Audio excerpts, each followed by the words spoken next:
Imagine one day you wake up and uncomfortably realize that the life you are living is not truly your own.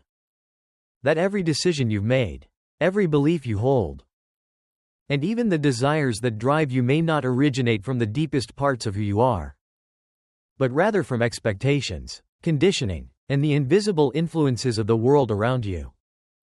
Think about that. How much of your identity is a reflection of your authentic self? And how much of it is a carefully crafted mask shaped by external pressures? How often do you feel like you are merely playing a role, living out a script written by society, your upbringing, or the fears that whisper in your mind? Today, we begin to explore one of Carl Jung's most profound insights. The idea that life doesn't truly begin until you find yourself. But what does it mean to find yourself? Is it simply about achieving self-awareness? Or is there a deeper transformation taking place? Stay with me. Because as we uncover the hidden forces shaping your identity, you will begin to see why most people never truly find themselves and how you can break free. The final realization we will discuss is the most powerful of all. It has the potential to change not only how you see yourself but also how you interact with the world. Carl Gustav Jung was a pioneer of depth psychology. A thinker who ventured beyond traditional theories of the mind to explore the vast hidden realms of the unconscious. Unlike many psychologists of his time, Jung did not believe that mental health was simply about adapting to social norms. Instead, he saw psychological growth as a journey toward individuation, the process of becoming the truest version of oneself. But here's the reality. Most people never undertake that journey. They remain trapped in a version of themselves shaped by external influences. They live according to expectations, never questioning whether the life they are living truly aligns with who they are. They seek validation from the outside world, believing that happiness comes from approval, success, or fitting in. But deep beneath it all is a quiet unease, an unshakable feeling that something is missing. Jung believed that life truly begins when we stop running from ourselves. But before we can talk about what it really means to find yourself, we first need to understand what prevents most people from doing so. From the moment we enter the world, we are conditioned. We are given names, identities, and predefined roles.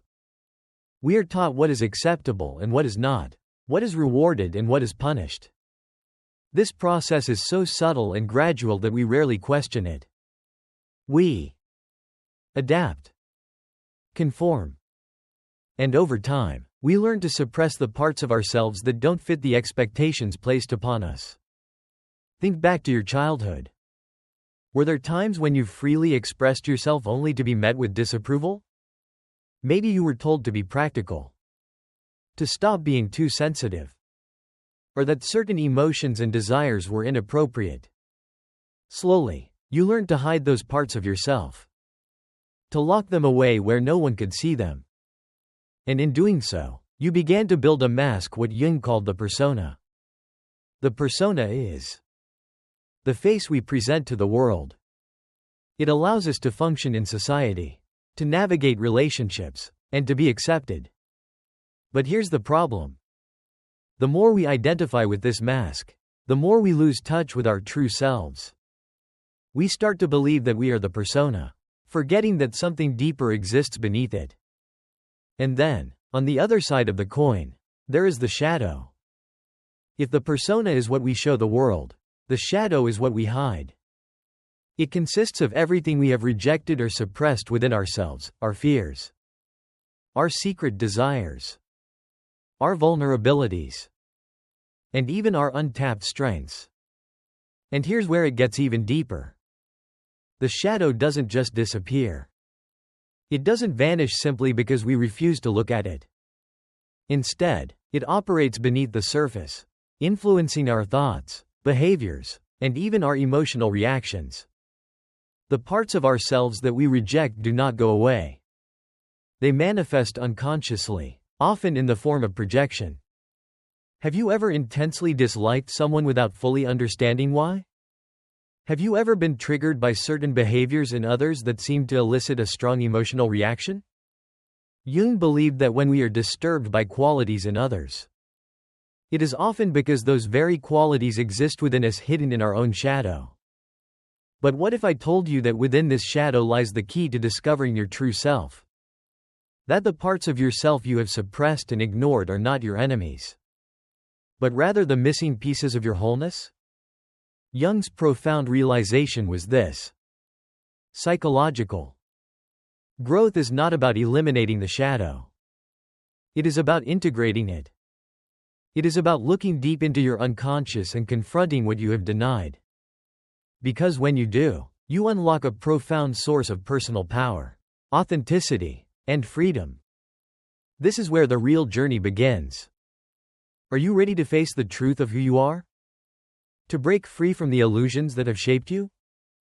Because what comes next will challenge everything you think you know about yourself. And it will open the door to a life that is truly yours.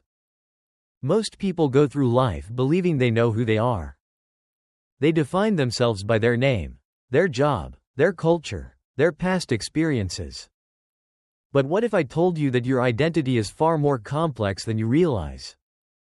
That the self you believe you are is just a surface construct, a small fragment of a much deeper reality? Carl Jung believed that within each individual exists a hidden world. An internal landscape vast and intricate, filled with forgotten memories, repressed emotions, unacknowledged desires, and untapped potential.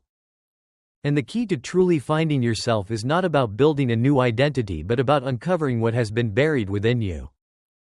Take a moment to reflect. Have you ever felt a deep, inexplicable longing for something more? A sense that a greater version of yourself is waiting to emerge? This is not just imagination. It is the voice of the unconscious calling you to something greater. Jung called this process individuation. He believed that true fulfillment does not come from conforming to external expectations, but from integrating all aspects of ourselves, good, bad, light, dark. But before we can integrate these parts, we must first face them. And this is where most people stop. Why? Because facing yourself is uncomfortable. It requires looking at aspects of your personality that you have ignored for a long time. It requires you to question long-held beliefs, challenge your fears, and confront the inner conflicts that have shaped your life. Think about it. How often do we avoid silence? How often do we distract ourselves with work, social media, entertainment, or anything that keeps us from sitting alone with our thoughts? This constant distraction is not random. It is a defense mechanism, a way to avoid the deeper questions lurking beneath the surface. But no matter how much we try to avoid them, these hidden aspects of ourselves do not disappear. They show up in unexpected ways, through anxiety, self-sabotage, unfulfilling relationships, or a persistent sense of being lost. Jung believed that our unconscious is always speaking to us, but we have learned to ignore its messages. However, if we start paying attention, we begin to see patterns. We start to notice how our deepest wounds influence our choices, how our repressed desires shape our behavior, and how what we fear most often contains our greatest lessons. Would you like me to continue translating the rest? Let me know.